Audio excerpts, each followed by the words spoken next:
Imagine being among the few survivors on board a damaged and rapidly deteriorating space station. The shuttle bays are empty. Radiation spills from an exposed reactor.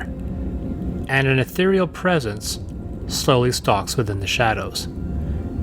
Your fate is sealed. Left for dead, few options remain.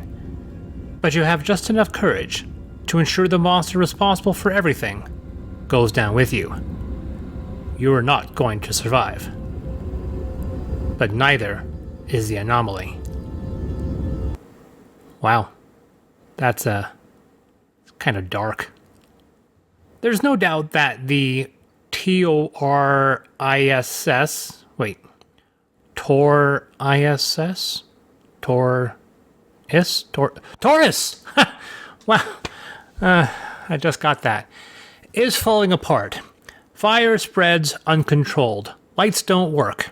And I think it used to be a deep space education and research facility, a place where gifted students are encouraged to expand their horizons, to explore everything, to be anything, and to fear nothing. Now the last few survivors are stuck in rooms they've seen before, afraid of every step they make, and resigned to being fodder for a powerful alien presence. Progress. This is Anomaly. No, not that Anomaly. That would be actually kind of cool. And not that Anomaly either. Wait, 2016? Really? Wow. This Anomaly is a hidden movement deduction and combat game for 2 to 4 players designed by Thomas Dagenet Les Per and Honey. Thomas Dagenet L'Espérance. Thank you. And published by Sterling Games, a company with a considerable pedigree considering their forerunners were responsible for one of my all-time favorite games, Alien Frontiers. Anomaly is a one versus all game where one player assumes the role of the titular Anomaly, with the other players taking on the duty of nameless students. I admit lacking experience in these types of titles, though not in the concept of one player stepping away from the group dynamic, as every pen and paper role-playing game employs this concept. Though with those, despite numerous people claiming to the contrary, the games master is there to facilitate an enjoyable experience for all, and is not there to run a machine of death the characters will fall into and undeniably not survive. I've been a games master since 1988. And I've been running games longer than many of my friends have been alive. And I never took enjoyment in the deaths of characters. Okay, maybe once or twice, but those were isolated incidents. Don't judge me. And truth be known that when a board game requires a GM, I generally turn away, as I run games to progress a narrative and to not be a cog in a machine other players get to drive. I embrace the app assistance of Descent, Massive Madness, and the fantastic Rising 5. But in other situations, that solitary standout, that singular player, is assuming another character, one fighting against the rest.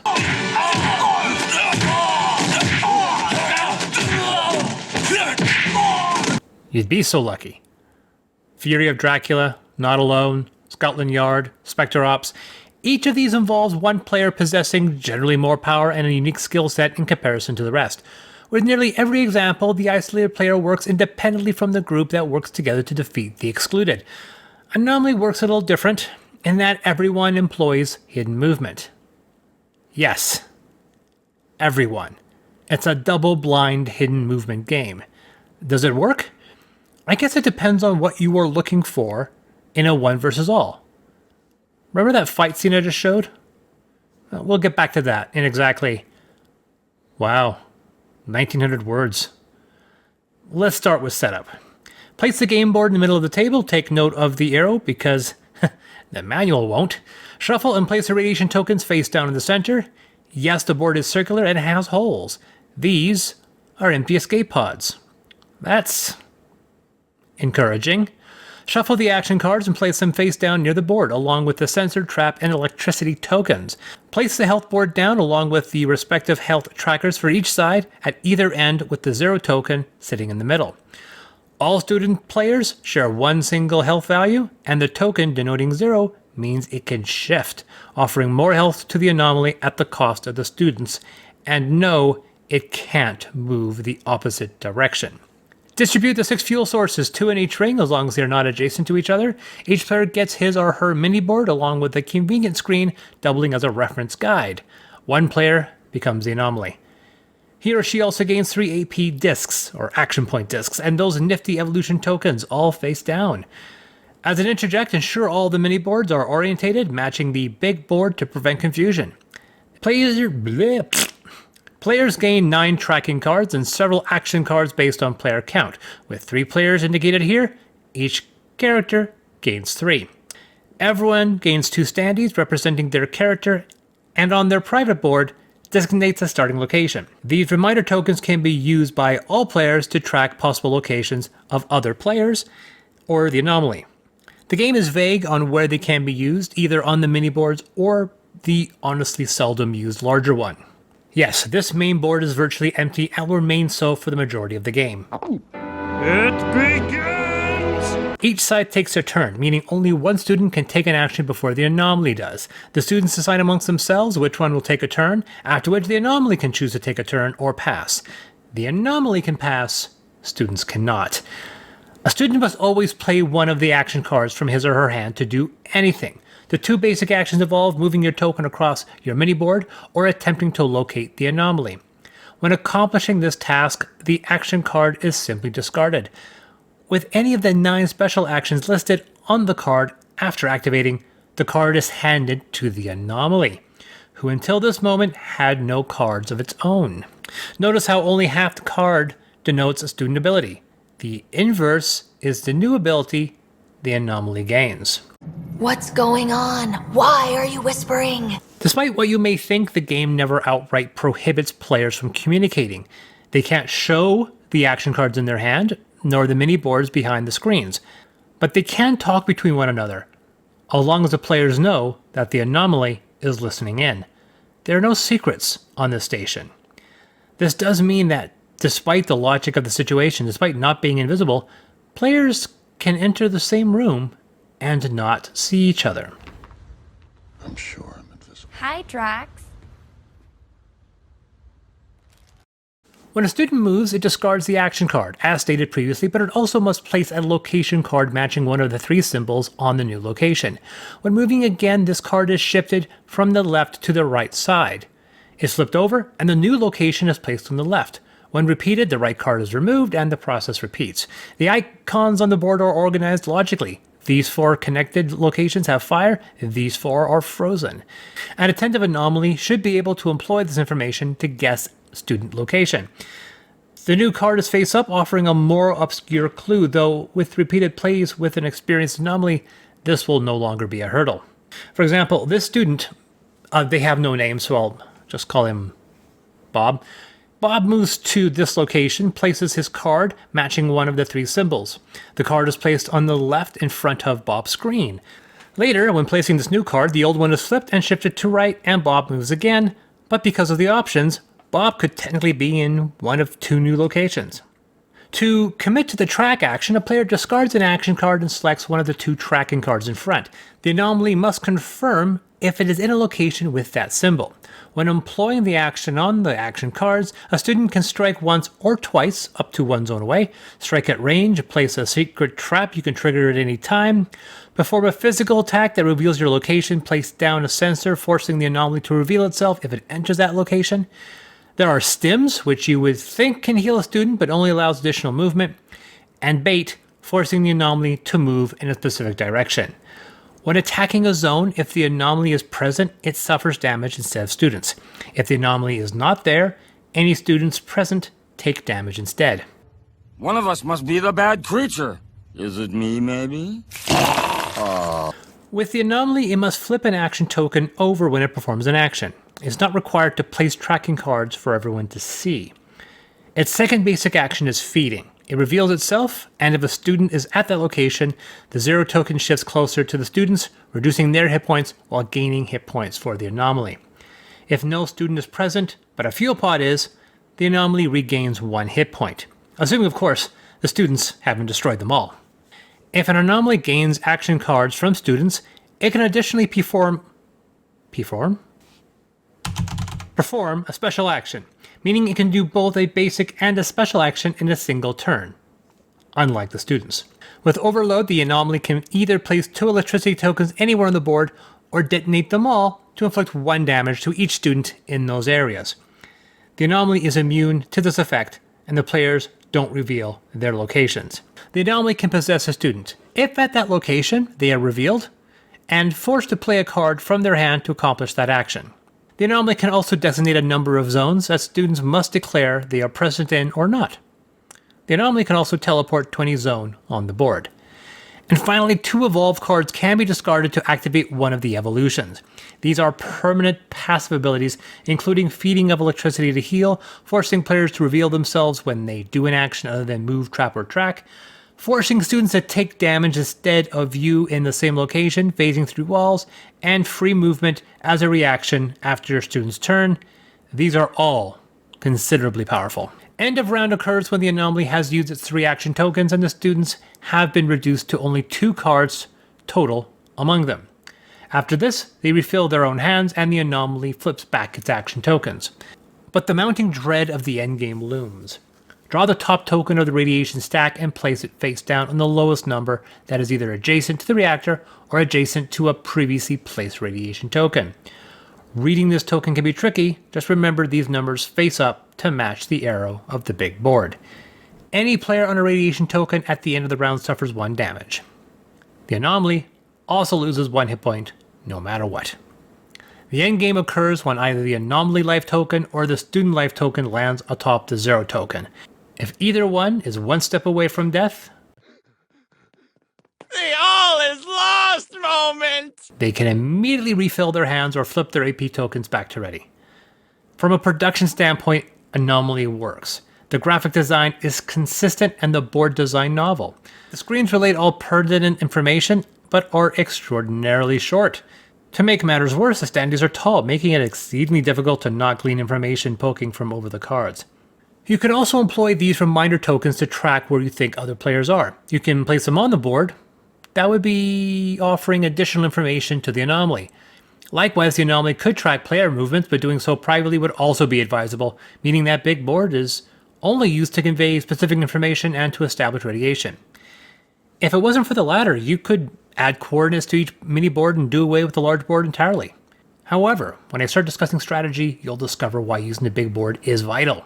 We then approach an issue regarding player count. At 2 players, Anomaly is not particularly fun, and with an upper limit of 4 players, it leaves Anomaly only enjoyable at specific player counts, limiting its table play. Certainly the theme carries through. The students experience the escalating dread of a powerful enemy force. The Anomaly feels like an invisible predator, and joint health means no student can get prematurely eliminated. It's not immediately obvious. Playing as the Anomaly offers a significant advantage, and in our plays, the students never won. I mean, they never won. I often lamented a design decision with many cooperative games that they are just too difficult, with even the base level often being arduous. But with a singular player assuming control of the opposition, you'd think that the game would be fair.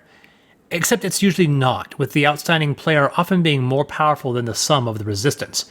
This often results in a game where one player takes more enjoyment at the cost of everyone else.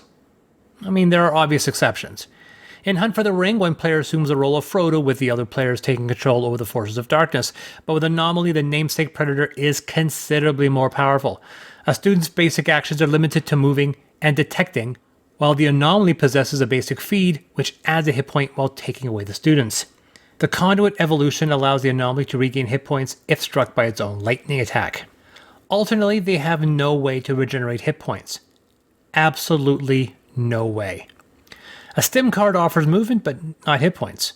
This does result in a game that will end in under 90 minutes no matter what you do, but the end game often comes at the cost of student enjoyment. Don't get me wrong, Playing as the Anomaly can be incredibly satisfying, but as a student, your enjoyment can vary, especially dependent on strategy. If students wait out the monster, eventually it will time itself out, but by then radiation will have spread across station, limiting where players can hide. If they are too aggressive, they may, occasionally, inadvertently, offer the keys of their own demise. Know that if players constantly reveal their presence, their fate is sealed, given the power of the basic feat ability the Anomaly possesses.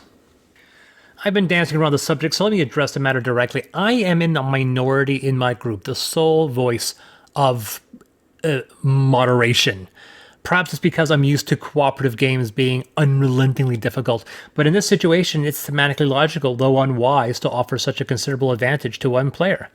The students, although able to communicate about who goes first and their plans, can't reveal their mini boards or their cards to each other, and I admit hating the mechanic of players concealing information in a cooperative game. And that's when I realized Anomaly is not a cooperative game. Remember that fight scene? None of the opposition is working together. Jet Li takes down one foe, then concentrates on another. One turn after another, no cooperation, no simultaneous attack from his enemies. Anomaly matches that almost exactly. Never once in the manual does it suggest that students need to cooperate. It is neither required nor implemented. A student can do nothing to aid another. They can't share cards, heal, or even reveal the location without giving said location away to the enemy. All communication must be made open for the Anomaly to hear. They could reveal their positions to better coordinate, but that would result in their deaths as the enemy closes in. Or would it? The game doesn't forbid communication, just mandates a condition that all communication be open. If the students wish to keep their location secret, then it's impossible for them to aid or coordinate. In my first play, one student attempted to destroy a fuel tank only for it to damage a player in the process, as they were located in the same room. Very often players will enter locations shared by another, and despite the room not appearing very large, they would pass by without another one noticing. Of course, everyone can read one another's tracking cards, but this is still a best guess scenario. Players who are aware of each other, who are in the same location, can do nothing to help. Everyone is on their own, and with a collective health pool, one loose cannon or rotten egg can spell disaster. The students I was playing with were under a surprisingly safe assumption that they should be able to work together. But, upon realizing any information they convey could and would be utilized by the enemy, they clammed up. This resulted in minimal effort to prevent special actions from falling into Anomaly hands. In one situation, the students had offered the Anomaly so many overload cards that it was able to spread electricity to 6 different locations and upon activation, knock down student health by 3.